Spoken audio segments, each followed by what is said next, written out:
Good evening and Assalamu alaikum. On behalf of Muslim Professionals Forum, I would like to welcome all of you, those who are watching online and Facebook Live. Tonight's our discussion organized by the Muslim Professionals Forum on topic institutional racism and Islamophobia. My name is Khaled. I'm the chair of Muslim Professionals Forum. And in 2005, I qualified as a barrister from Honorable Society of Lincoln.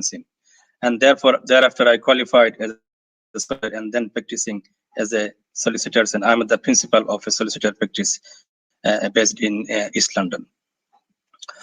And I'm also a councillor in Redbridge Council, London Borough of Redbridge.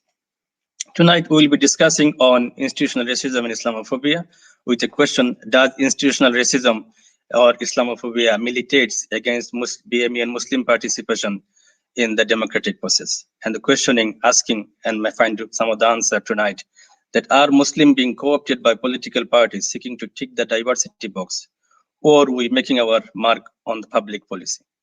Tonight we have distinguished guests today. So let me just introduce our guest today. Our guest today is Lord Simon Woolley, and he is well known within the media and the BAME communities for his work and his tireless efforts to make this BAME communities voice heard in the mainstream media and in politics. Lord Woolley of Woodford is the founder and the director of Operation Blackwood, and he was the chair of governments of the United Kingdom Race and Disparity Unit Advisory Group from January 2018 to July 2020. Lord Woolley was knighted in 2019 by Her Majesty Queen Budget's Honor List for service to race equality, and he was made a life peer in October 2019. Lord Simon Woolley, most welcome to you tonight and for our discussions. And then we will also have a good discussion. And also another things, introduction to Lord Simon Woolley. We are very fortunate that Lord Simon Woolley is one of our patrons as well of Muslim Professional Forum. Now, before we ask our speaker to present his thought and an idea about these issues and share his thought on this matter, let me just give you some introduction about what do mean by institutional racism and Islamophobia. We all know that in Stephen Lawrence's report published in 1919, the Sir William Macpherson in the UK, in this report, clearly stated what is this institutional racism is. He said that collective failure of an organization to provide an appropriate and professional service to people become of their color, culture, or ethnic origin. It can be seen or detected in procedures, attitude, and behavior which amount to discrimination through unwitting prejudice, ignorance, thoughtlessness, and racist stereotyping, which is disadvantaging minority ethnic people. And after that, this report, there is also a report published by All-Party Parliamentary Group of Muslims on definition of Islamophobia, and it is in definition clearly stated that Islamophobia is rooted in racism and is a type of racism that target expression of Muslimness or perceived Muslimness. This is the background of this tonight discussion. Before I go further, can I just ask our distinguished guest, Lord Simon Woolley, to share his thought? And obviously, she will be talking about 15 minutes about roughly. And those are watching on Facebook Live, you can ask your question. We try to pick up some of the questions and we'll have a good discussion. Thank you for joining us. And over to you, Lord Simon Woolley. Thank you very much, my brother, and assalamu alaikum to all our viewers and guests for this, what I hope that will be a conversation. I want to begin by thanking my brother, Councillor Khalid Nooni. We've been friends for a long time, and I want to pay tribute to him because I see myself as a disciple of Dr. Martin Luther King. Somebody that has fought for most of my adult life for racial and social justice. I'm an activist. I want to fight for equality. I want to fight for our people to fulfill our great ambition. And in that, I recognize other activists. And brother Khalid is a wonderful activist. We talk often, he calls me up, drives me crazy sometimes. He said, Simon, brother, I need you. We need to speak to the Muslim Professionals Forum. I want them to follow in your footsteps. I want them to be brilliant. I want them to serve in high office. And will you help? So how could I say no? How could I say no to such a brother? It's great to be collaborating with you, and particularly at this time. I also want to pay tribute to your organization, the Muslim Professionals Forum. I think it's good that professional Muslims come together to talk to each other, support each other, and look at the big challenges that we have in our society today. Without you coming together, certain things don't get said, and certain people are not held to account. So I want to first and foremost wish you all the strength and wisdom that this organization as individuals need, and particularly to you, my brother Khalid. Thank you, Lord. Now to your question. Where are we right now in this time, 2021, after what has been a tumultuous year for Black, Asian, and minority ethnic communities, and in this particular conversation, Muslim communities? And how does institutional racism and Islamophobia affect us, both in general, but also in the wide democratic process? These are very, very important questions, and I'm glad that we're having this conversation this evening. Why do I say that? Well, in this past year, we have had two pandemics, COVID-19 and its devastating impact on Black, Asian, and minority ethnic communities. The other pandemic, of course, has been the death of brutal murder of George Floyd, and then the subsequent Black Lives Matter protests. I think these two pandemics have caused the perfect storm, not just here in the UK, but in the USA and across Europe, and more broadly across the world. And essential to these double pandemic, this perfect storm, has been how are Black, Asian, and minority ethnic communities, and in particular Muslims, how are we being treated? Because what COVID-19 has done, specifically, it has laid bare society's uncomfortable truths. So in the days last year, almost a year ago now, March and April, when the pandemic hit hard, every day on our screens, we saw pictures of Black and brown men and women dying in shockingly disproportionately high numbers every single day. And we sat in our homes seeing these pictures, and we said to ourselves, why is it that we are dying in greater numbers than anybody else in this society? Many of us knew loved ones who were dying. Those that worked in the hospitals knew that those in intensive care saw our loved ones in so many great numbers. Some of the heartbreaking statistics have been that in the first wave, 90% of the doctors that died were Black and brown. 65% of those dying in care homes were non-white, African, Asian, Caribbean, and other minorities, particularly those from the Philippines. They accounted for 30%. So the million-dollar question was this: why is it that we were dying in greater numbers? Some of our political detractors, including some of those in the government, said, we are dying because we are inferior, that our DNA is inferior, our immune system is inferior. In effect, they were saying, you're dying because it's your own fault. It's like hitting somebody to the ground and then kicking them. We were already in pain, but then to be told it's your own fault adds insult to injury. But we knew the facts. We knew the reality. The principal reason why we were dying in greater numbers to any other community was as simple as this. Because of work, housing, and inequality in health meant that the impact of this deadly disease was greater on us. Let me try and break this down. First, jobs. If you were overly exposed to the disease, then you're more likely to catch it. So who was catching the disease in the first wave? Those on low pay who had no choice but to go to work and be overly exposed.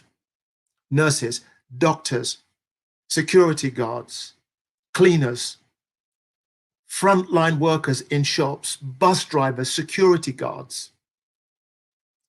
If you had to work because you cannot feed your children in these frontline roles without the protection, you are more likely to catch it. Then, if you have inequality in health because the system doesn't recognize or deal with, for example, diabetes and other ailments that we might have, then once you catch it, you're more likely to be severely ill from it. And the third element is, of course, if you're more likely to be severely ill, then it simply goes to the next level. You're more likely to die from it. So in that first wave, where many tens of thousands of people died, if you were Black, of African descent, you were 4 times more likely to die.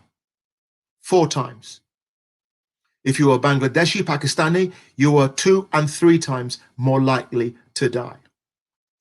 That was a story that was told back in May last year. And we said to the government, we need a COVID-19 race equality strategy. They ignored us. So fast forward almost a year to the day, and this second wave, where even more people have died. Guess who's top of the list of those dying? Guess. You and I. This time, instead of Africans and Caribbeans being at the top, it's Asians, Pakistanis, Bangladeshis, and Indians. Dying in greater number, and the same dynamics apply. Overly exposed, inequality in health, poor housing has meant we've suffered a great deal. So this is the reality about institutional racism. This disease has exposed the fault lines in our society.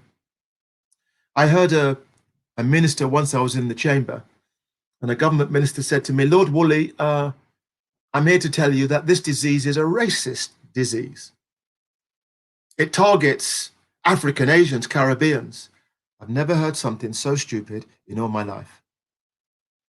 I said to the minister, this disease isn't racist. This disease targets those areas in our society that are unequal. And in those unequal spaces, they are racialized, low pay, 0-hour contracts, poor housing, inequality in health are all aspects that were there before COVID-19. What COVID-19 has done is shone a spotlight and made it worse. Muslims and African Caribbeans, Asians in general, the impact has been devastating. But it demands a response. It demands an acknowledgement and it demands a response. And this is why we need to talk about institutional racism and Islamophobia. Because of course, I remember when we spoke about these inequalities, we were shut down when the Muslim Council of Britain said, our communities are dying in greater numbers. The government said, we are not listening to the Muslim Council of Britain. They're a radical organization. Why would you do that?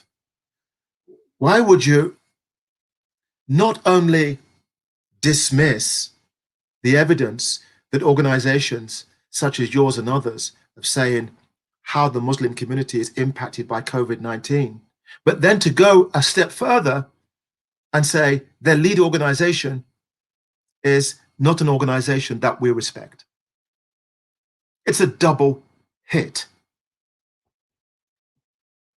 Then we had the death of George Floyd and the Black Lives Matter movement that said, yes, the individual killed George Floyd, but it wasn't just the knee that killed George Floyd, it was the American system. The American system gave a green light for law enforcement officers to use fatal force in how they engage with Black people. George Floyd wasn't the first and he wasn't the last. There have been thousands of African Americans that have died in the hands of the police. And those protesting in the UK said this: if we think that we are a million miles from the institutional murder of Black people in the USA, you are wrong. Furthermore, they said, it's not just the police that is institutional racist. It's our education system, it's our political system, it's our health system, it's our housing system. At every juncture, it is rigged against our people. And from the death of George Floyd, we want action. Reasonable, proportionate, heartfelt. What was the response from the most senior Black, Asian, and minority ethnic politician in the country? She said, Priti Patel, our Home Secretary, that she doesn't agree with Black Lives Matter. She said that they were disgusting, I think was one of her comments, something like that, or that she dismissed them and said that they were rubbish. And there are other government people who made likewise comments. So the movement that has been the biggest and longest in the country ever seen in the UK has been rubbished by senior people in this government who just happen to be Black, Asian, or minority ethnic.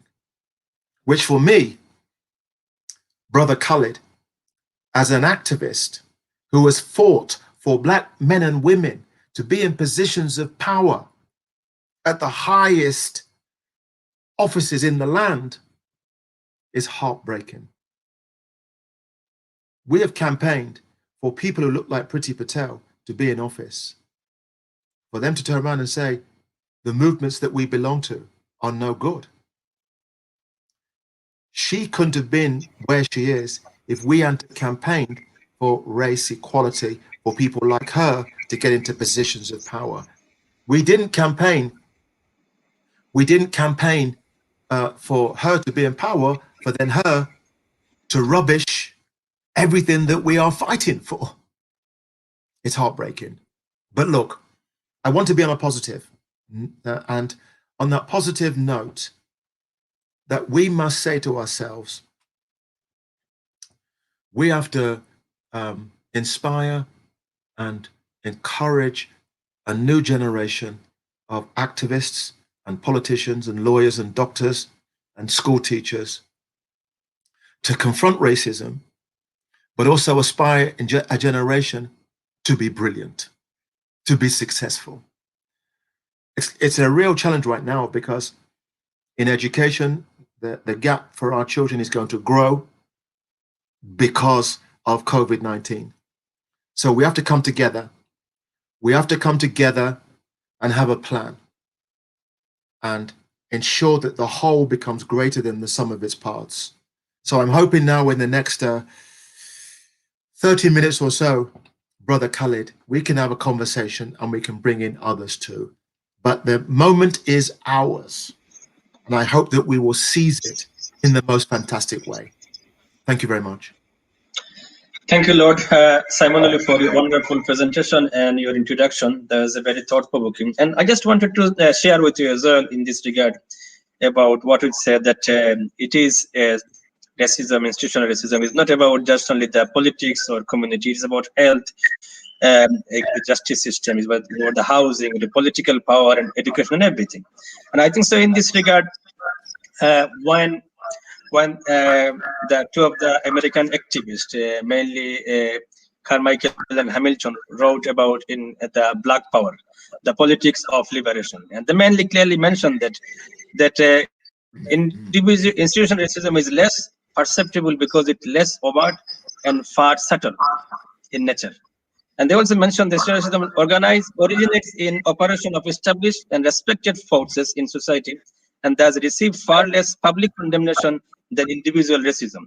And what we're seeing really over this time, that once something happened about institutional racism, we try to shrug off. We try to avoid the system, we try to avoid those who are claiming about this, the victim of institutional racism. Let's just go about a few discussion about in this regard when it started about the definition of institutional racism by Stephen Lawrence Inquiry, as I said, in 20 years ago. And since Stephen Lawrence inquiry, and obviously Stephen Lawrence's mother, on the 20 years anniversary, she mentioned that a time moved on. It is thought that change the word from racism to diversity, and then diversity doesn't exist anymore. And she also mentioned about the Guardian quoted that Lawrence said some police officers still wear. So in this regard, after 20 years of institutional racism, the definition comes. How do you see this change over the last 20 years in terms of this vicious cycle of racism we are witnessing, especially what he rightly said, that pandemic exposed the inequality exist within our society, sadly? Well, you know, from that 20th anniversary, that I think that we've made some progress. I think institutions began to look at themselves.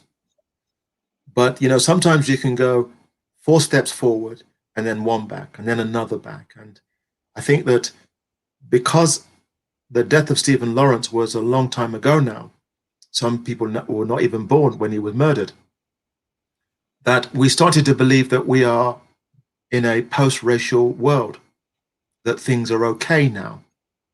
And of course, 5 years ago, when we had the election of the first African-American president, we fooled ourselves that the world of racism is now behind us.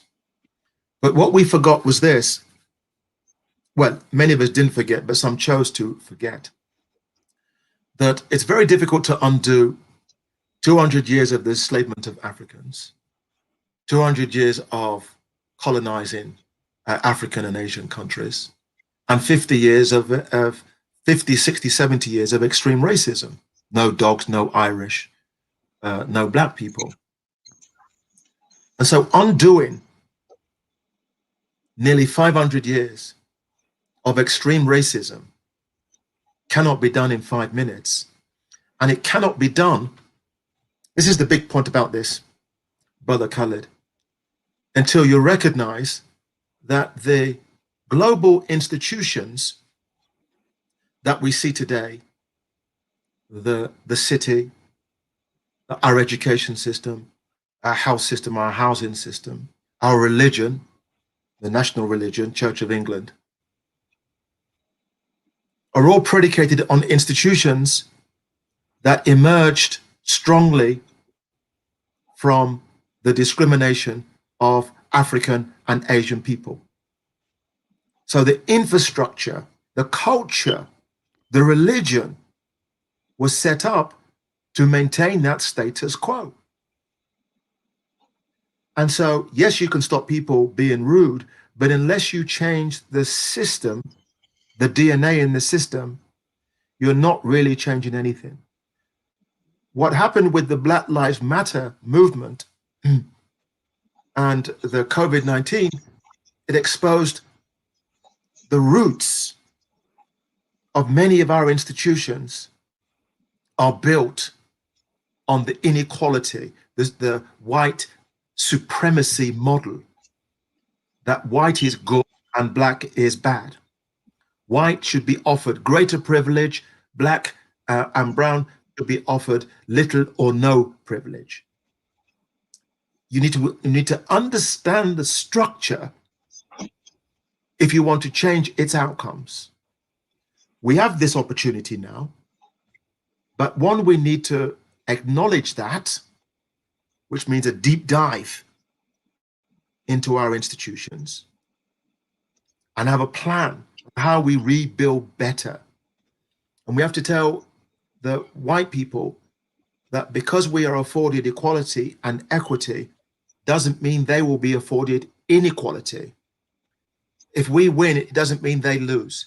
If we win, it means we all win. But we have to be telling those stories and having those plans.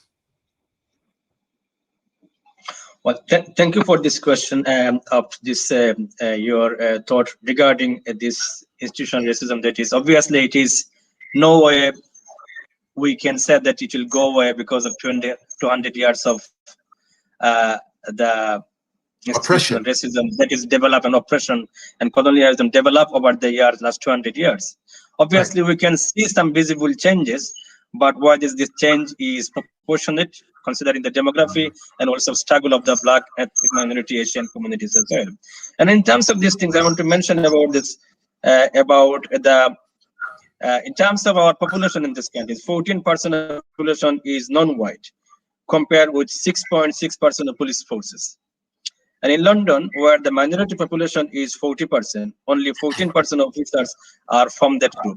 How do you think that, how far the police force now or Metropolitan Police to address this? Because this, yes, understand that they're taking some measures. Do you think it is proportionately going faster to catch with or match with this population? You know, I did think at some point the police were making headway. I remember when Theresa May was Home Secretary and then Prime Minister, she said that most stop and search by the police towards Black people are illegal. They're stopping Black people too often for no other reason than the color of the skin, not the evidence-led policing, which uses detective work. If you are Black, if you are Asian, Muslim, too many officers would see you as a potential criminal and engage you in that manner. We protested and the police held back, but I think in the last 2 or 3 years, they've gone backwards. So why would Black people, brown people join the police force when they know that it's getting worse, not better? And I'll give you an example, Brother Khalid, on how this police force operated during the pandemic. In those months in May, June, July, when 95% of the country was in lockdown, in closed doors, nobody's on the streets, burglaries are down, everyone's trying to protect themselves. You know what happened to stop and search of African, Asians, and Caribbeans? You know what happened? Increase. It increased by 25%. Yeah. So nobody's out except going for the walks. The police are driving around, stopping Black people, humiliating them at an astronomical rate.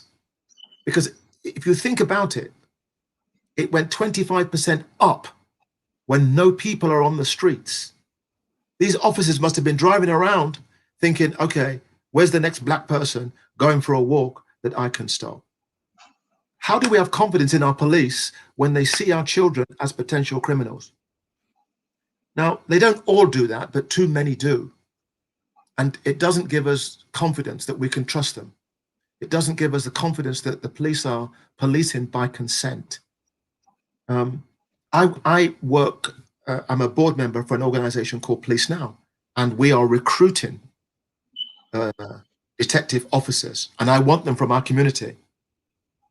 So I'm trying to change the police force from within and saying to our people, yes, we need to join, but it's not going to be easy. So it's a very tough challenge for someone like me to be encouraging African, Asians, and Caribbeans to join the police force, even though with my hand on the heart, I know that it's an imperfect police force that too often is not great for black people. But I'm hoping that enough will join it, and there'll be pressure from inside and outside to get it to change its ways.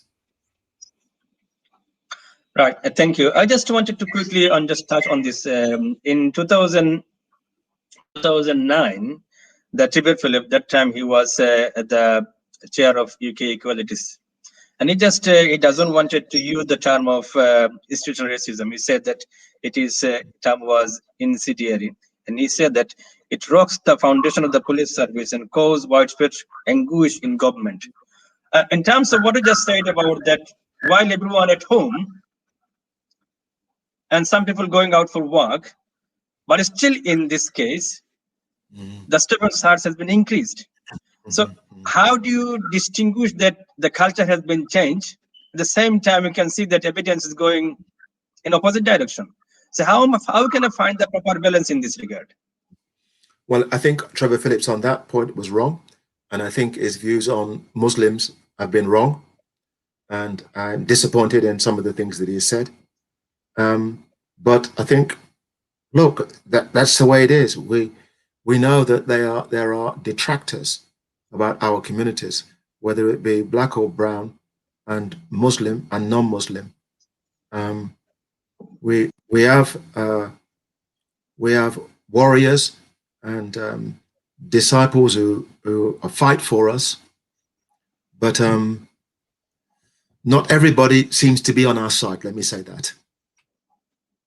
Yes, but this is very unfortunate, sadly, in certain circumstances. And let me touch another issue on this particular equality issue. Obviously, Lamy report published in 2019, and it's really look into the criminal justice system, how these things has been addressed, and also the situation in the representing also BME prisoners, obviously, and them 35 recommendations. In this one, that they just clearly say in there, one of the finding, the 2015 crime survey of England and Wales, 51% of people from BME backgrounds born in England and Wales who were surveyed believe that criminal justice system discriminates against particular groups and individuals. And this also recommended 35 recommendations. And few of the recommendations, they said that they recommended the deferred prosecution model, pioneer in Operation Turning Point, should be rolled out for both adult and youth offenders across England and Wales. The key aspect of the model is that it provides intervention before pleas are entered and rather than after. And also another recommendation was that the judiciary should work with Her Majesty's Court and Tribunal Service to establish system of online feedback on how judges conduct cases. Do you think this government should take this matter seriously? And what is your thought on these two recommendations? Well, I sat with David Lammy and Keir Starmer, as a matter of fact, on that commission, that review of Black, Asian and minority ethnic in the criminal justice system. And I helped write some of those recommendations. And we said to the government, you should implement them as a matter of urgency. And they've implemented a few, but not enough. I mean, the lack of representation with senior judges is appalling, and senior people throughout the judicial system is appalling. You know, when we did that report, Brother Khalid, in, I think it was 2017, 2018, youth incarceration from Black, Asian and minority ethnic youth was running at 45%. 45% of those incarcerated from young people were from our communities. And that was appalling then. In 2021, 3 years later, that has now gone up to 55%. So when you say, has anything changed? Yes, it's changed, it's got worse. And it's heartbreaking. Right. This is disappointing, but obviously those are listening in here also. Obviously, this discussion will be recorded live online. We hope that those are listening on this authority, local authority, government ministers and government department, they will take this message seriously. Obviously, we want to see some positive change. Yes, we are disappointed, but we are not complaining. We're just giving some sort of recommendation that government should take this matter seriously, because it is not about that we just bringing this fact because it's established fact. And obviously, people felt that people like you and us, those are working in this field, that they feel the same way. Because as a lawyer myself, we can see as well how the judiciary is composed and how the judiciary represented about Muslim community or BME communities. Obviously, Correct. is far, far less than we expected. So anyway, just let's go to the other issue about the Islamophobia. Yes, please. Obviously, you know that in March 2020, the Muslim Council of Britain, they filed a complaint for investigation about the Islamophobia within Conservative Party to the Equality and Human Rights Commissions. But unfortunately, they come up with a statement in 12 May 2020 that they're saying that complaint is about Islamophobia in the Conservative Party.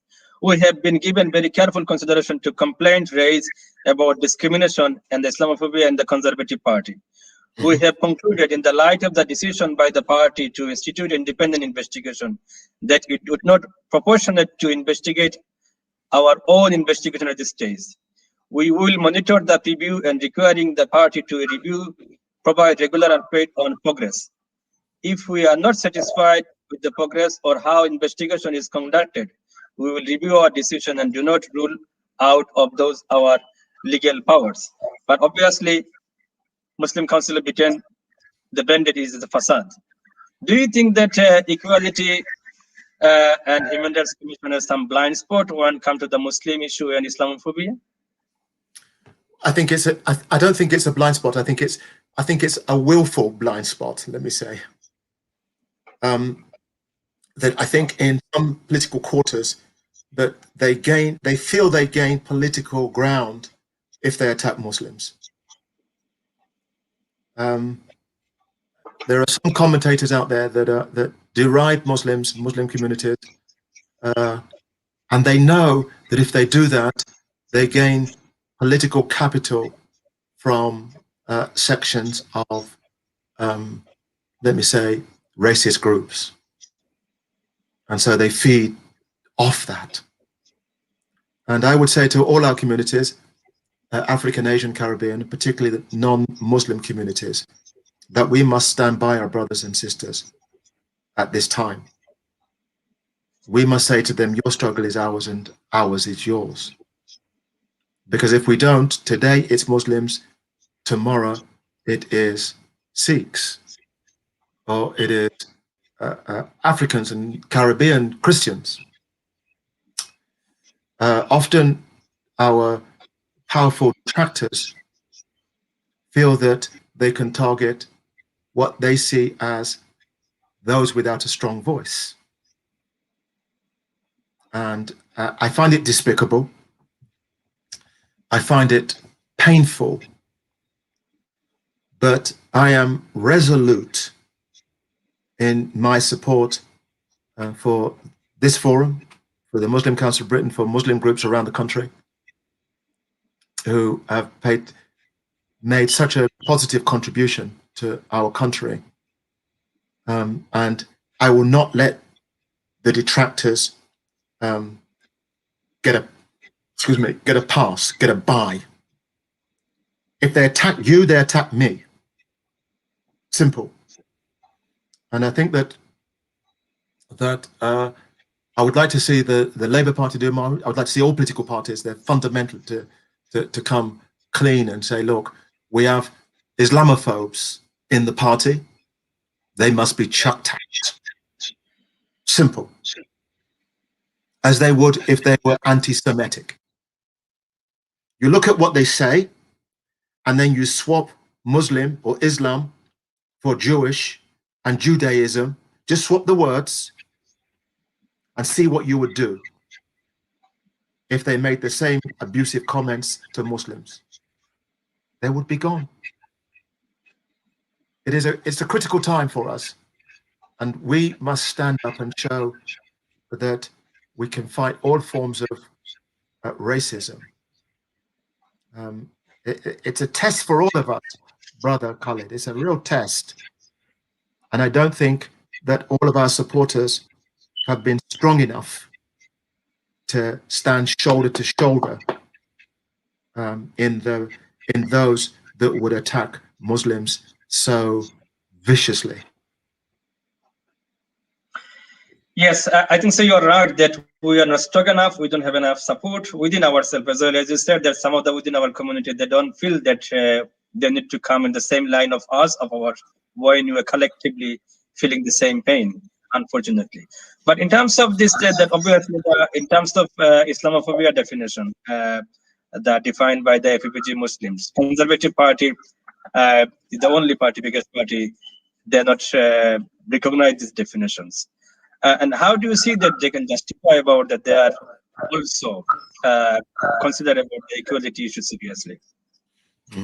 Well, I mean, it's more, it's what they want to do is to sow division and to make it controversial. And it's, if they can get us arguing amongst ourselves and about definitions, then actually we're not dealing with the issue of discrimination. So they would like this internal struggle rather than get us to be debating that until we have no voice left. But in the meantime, we are not correcting the structures that are racist towards Muslims. And so that, again, unity and unity of purpose has to be key. And we have to, in many ways, Brother Khalid, choose our battles carefully. Because sometimes we get sucked into a cul-de-sac debate, and in doing so, that we are not looking at the bigger picture and fighting for the bigger injustice. So it's a tough one, but I think that first of all, we've got to have that unity of where we're fighting, and then start building coalitions, nurturing talent, nurturing leaders. And then when them leaders emerge from the Muslim community, from the Pakistani, Bangladeshi, and other minority ethnic communities, that we can then say, look, this is not just about your success. Yes, we want you to be successful, but we want you to bring others who look like you too to those decision-making tables, to those arenas of high office. So we want to nurture a new generation of leaders who are good for themselves. That's fine. I like ambitious people, but not naked ambition. And definitely not the ambition that when they get to the top, they start putting the foot on black people's bodies and saying, stay down, stay down, stay down. We cannot have people like that. Yes, thank you. I think so. One thing is you just said very solidly and clearly that you should have a unity of purpose, and we need to find our feet on the ground and then go in the same voice as it, because without dividing ourselves. I think so. You are just appreciating of the article I recently written that we should have some sort of unified platform, because we need to support each other. And the BAME for not the Muslims, non-Muslims, or Asian or African or Caribbean, we are on the same boat effectively, because once you take these different colors or different connotations, effectively we are on the same disadvantaged group, and the BAME emerging. So I think this is something clearly stated. That before I go to the next question, I want just to share with our viewers that we also invited some of the guests as well, but they sent their apologies, but I feel that I need to acknowledge these things. We have invited the newly elected Secretary General of Muslim Council of Britain, Zara Mahmood. She sent her apologies. We also invited two of the local MP where I am as a councillor, the Sam Terry MP on West Keating MP. Both sent their apologies, so they expected us to join in the future events. So this is, I think, so for the record, I need to mention.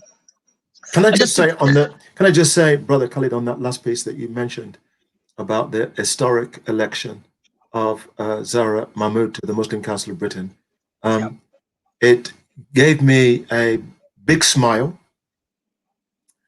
And same to us. And I think to see that, I spoke to her yesterday, by the way, and congratulated her personally. But I think this is a very, very big step and a very bold step that will inspire many Muslim girls and women to be in positions of power and prestige. And what I hope that the Muslim community, and particularly the Muslim professionals, because you professionals have a particular role to play, that you protect Zahra Mahmood, because her critics will be numerous and they will be fierce and they will be relentless. So she's going to need a group of people that she can speak to and trust and let off a bit of steam.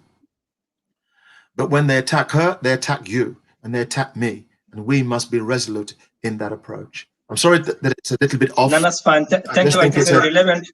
I think it's relevant, and thank you very much for this. And we also send our congratulations to her informally, and we appreciate her role, and we congratulate her, and also we are happy to work with her, and very pleased that you also talk to her as well, and also you are on the same board. That's very good things. So I think so. You are effectively what I just said. We need your purpose. You're just giving the example as well. Let's do the next question about the Islamophobia within the Labour Party. You know that recently there is a report published by the Labour Muslim Network in November 2020. And then in this report that there's some of the shocking findings of this report.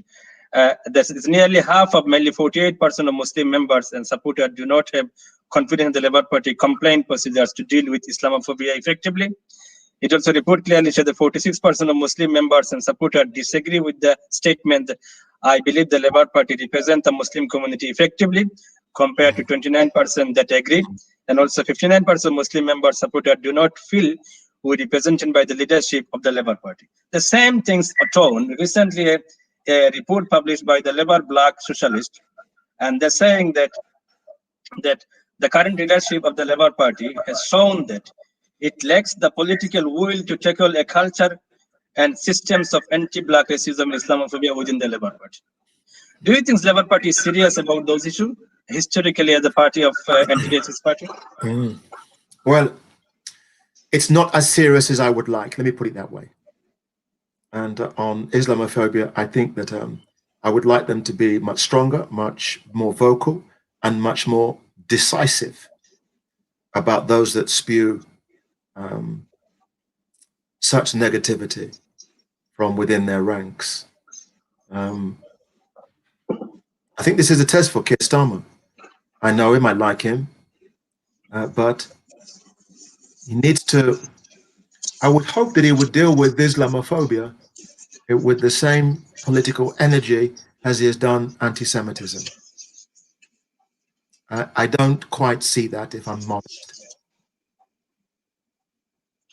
What we as an activist and you as a Black Lives Matter, because obviously we know that in the last 2015 election, and I think 2015 or 2010, you conducted a survey that 168 of the constitutional seats, that the result go either way on the basis of the BAME voters. And obviously it is about, I think, so 68% the BAME population, and by and large, and especially Muslim population, supporting the Labour Party. Yep. Do you think the Labour Party should take this message seriously, or just they're trying to hide this fact get it easy right to break the and control the red one?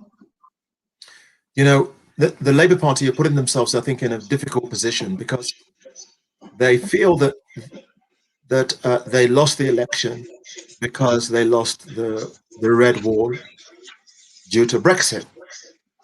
And I think in regards to Brexit, they got it wrong.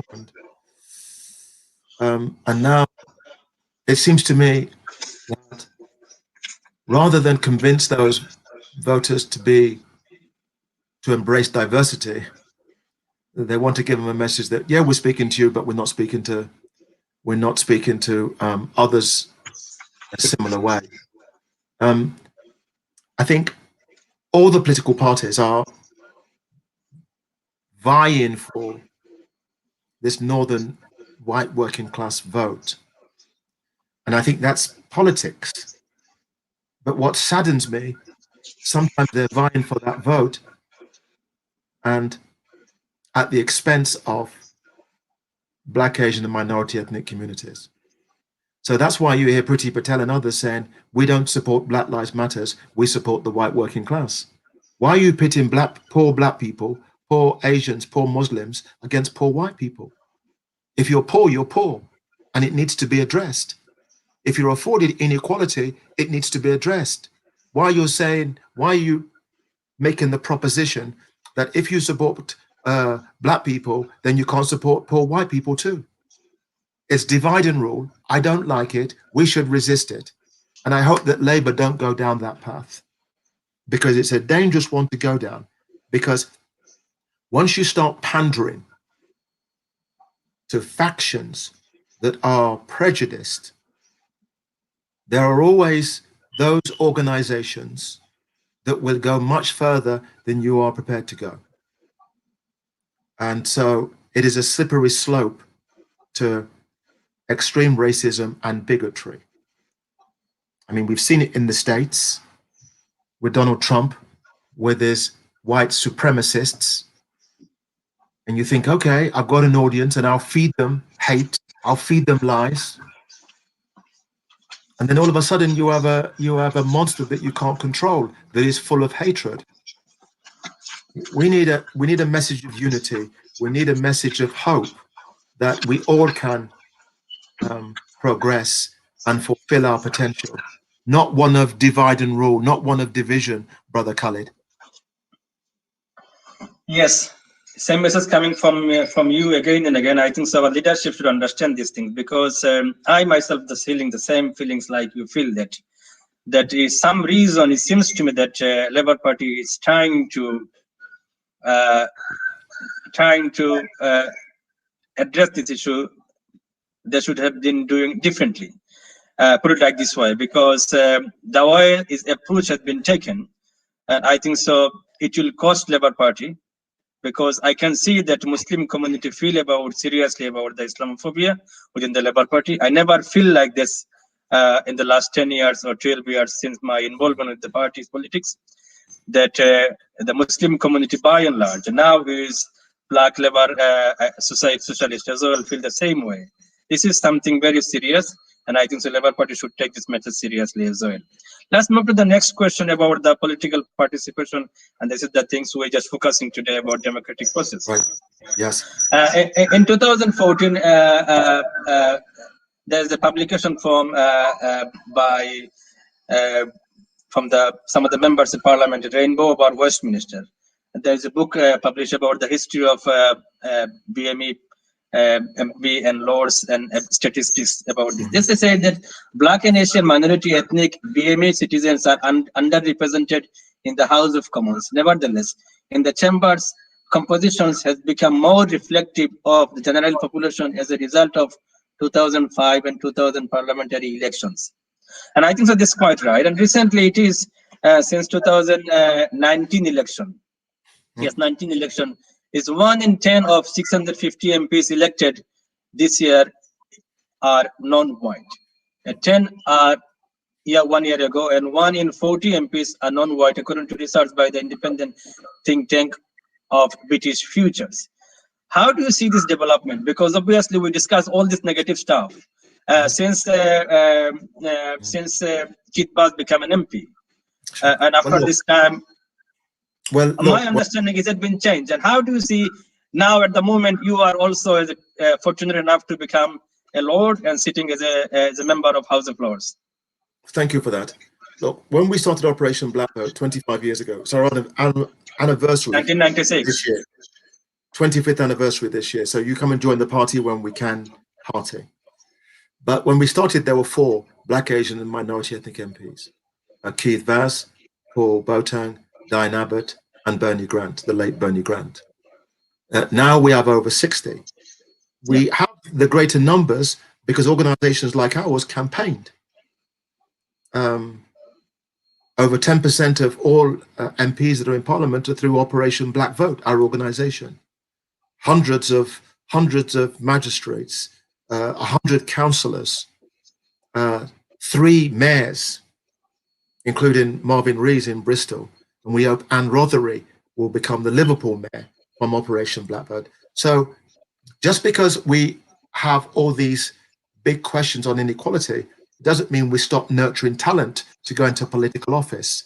I think one of the big things that is a reality and also a disappointment, because we've paved the way for people like Priti Patel and Kemi Badenoch, the sad reality is that when you have black faces in high places, it doesn't mean they're going to represent us.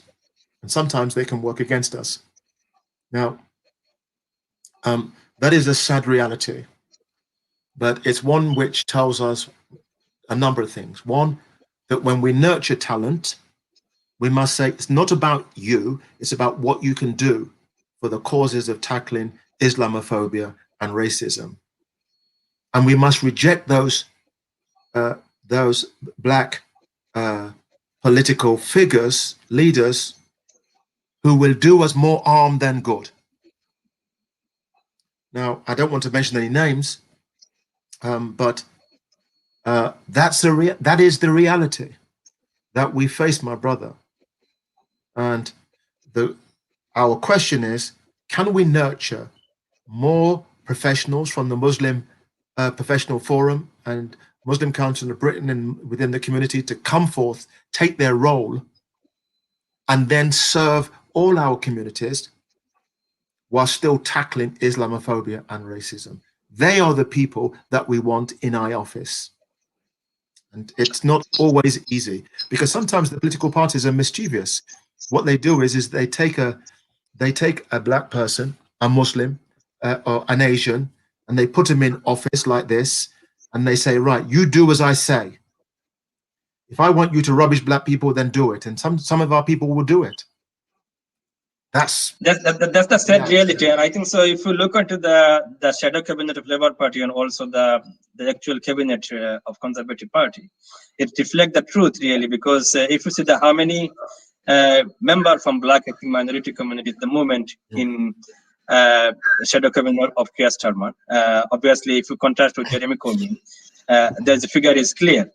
But this is the sad reality as well, and what you said that yes, some of the figures are there, but they are not really talking with the same voice we expect them to discuss. Well, we have the most diverse parliament in history. There's the most diverse cabinet in the government, and yet the articulation from the government seems not to want to confront the harsh realities of race inequality and Islamophobia.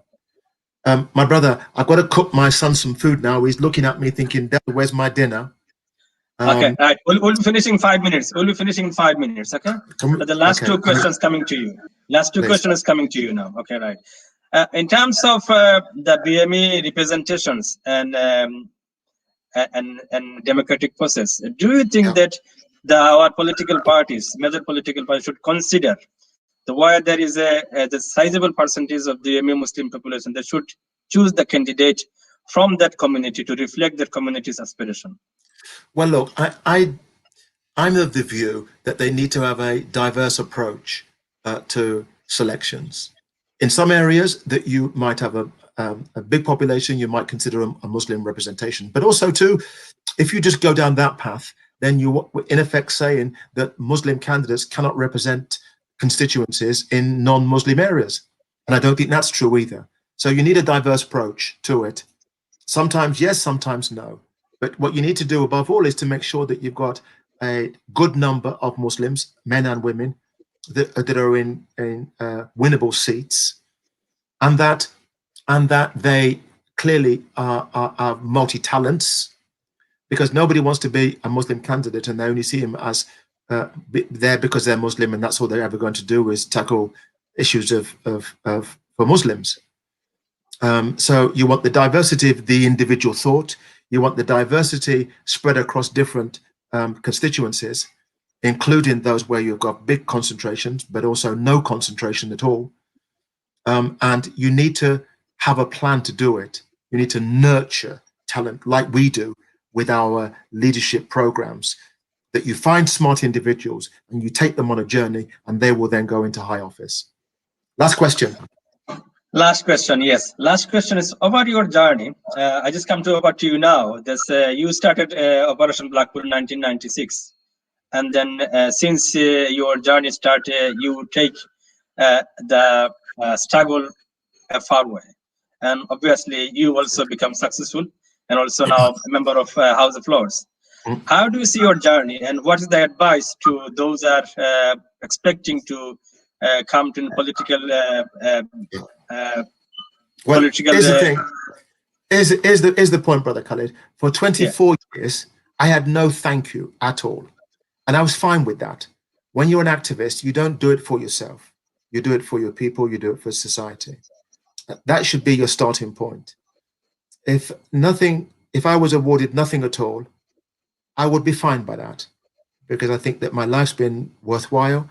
I've helped with others transform political parties, transform our institutions, and transform the debate.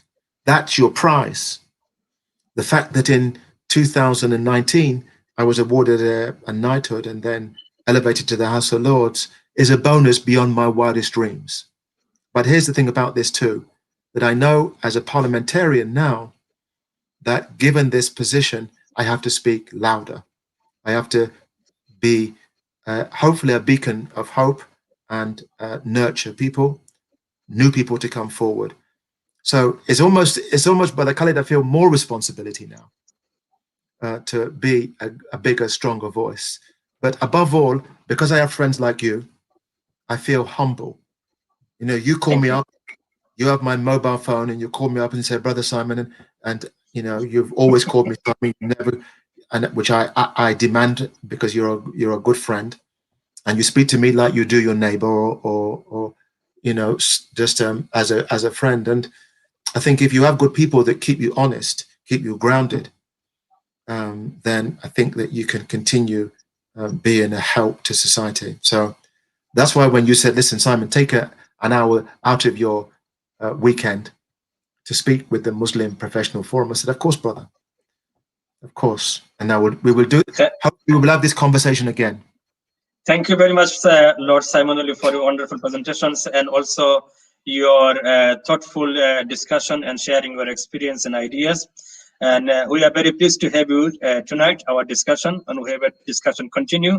Those are watching on Facebook Live, I would like to thank you for your taking your time, and obviously hope that you enjoy the discussion. If you have any questions, you can please continue to share your question to online on Facebook Live, and then obviously try to address some of the issues in the future as well. And finally, and we try our best to address much of the issue we can within the limited time, but it was difficult to address all this issue we also expected. So hope that we can come back next time and discuss something else as well along this line. So until this time, have a lovely evening. Assalamu alaikum.